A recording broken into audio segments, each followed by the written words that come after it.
You know God, right? You read about Him in the Bible, or at least heard of Him. Even if you never read the Bible, you're aware that God exists, or people believe God exists. There's some entity known as God that some people worship. Let's just put it that way.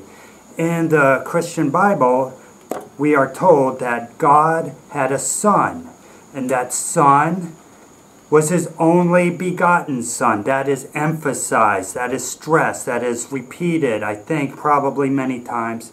Or maybe, I shouldn't say, I don't know. I'm not a Bible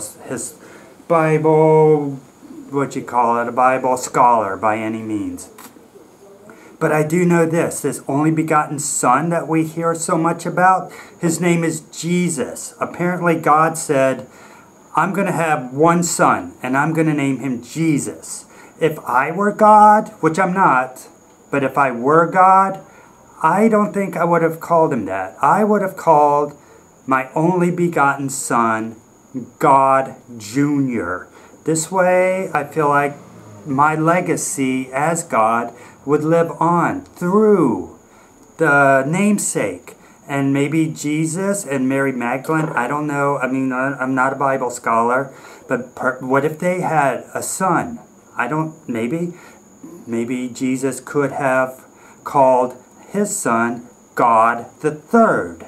And that way the name of God would be perpetuated, I should say, throughout history, throughout time, throughout, all of our collective thoughts about the universe and the world.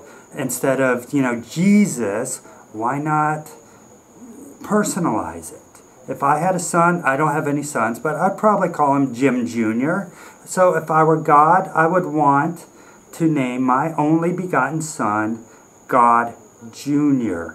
That way when you read about him in the Bible and all the things he did, as a father, I would be proud. I would be proud because that's my namesake. That is like my legacy living on through this being. But who am I? I'm just an earthbound mortal. I don't have any say in these matters, and I never did, and I never will. Subscribe to my channel. Or don't. Doesn't matter. Jesus was a Capricorn, he ate organic foods. He believed in love and peace and never wore no shoes. Long hair, beard and sandals and a funky bunch of friends.